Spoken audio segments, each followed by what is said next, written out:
সাঁইথিয়া থানা চত্বরে আত্মহত্যা করল এক ব্যক্তি।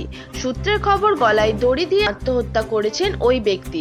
যদিও তার নাম পরিচয় এখনো পর্যন্ত জানা যায়নি। মৃতদেহটি ময়নাতদন্তের জন্য সিউড়ি সদর হাসপাতালে নিয়ে যাওয়া হয়েছে। সোমবার দুপুর 2টা নাগাদ সিউড়ি সদর হাসপাতালে নিয়ে গেলেও প্রায় 50 মিনিট সিউড়ি সদর হাসপাতালের এমার্জেন্সি বিভাগের সামনেই পড়ে রয়েছে মৃতদেহটি। থানা থেকে কোনো পুলিশ বা বাড়ির লোক না আসার কারণে মৃতদেহটি হাসপাতালের ভেতরে ঢোকানো হচ্ছে না। থানার সাথে যোগাযোগ করার চেষ্টা করছে সিউড়ি সদর হাসপাতাল, এমনটাই খবর।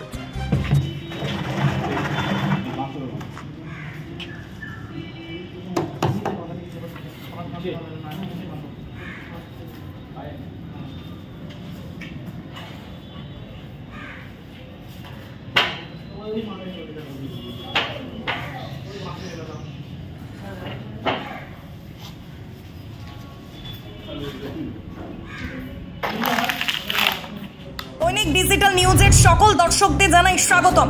যে সমস্ত দর্শকরা আমাদের চ্যানেলটি এখনো ফলো বা সাবস্ক্রাইব করেননি তাদের জানাবো খুব তাড়াতাড়ি আমাদের ফেসবুক পেজটি ফলো ও ইউটিউব চ্যানেলটি সাবস্ক্রাইব করে রাখুন। ধন্যবাদ।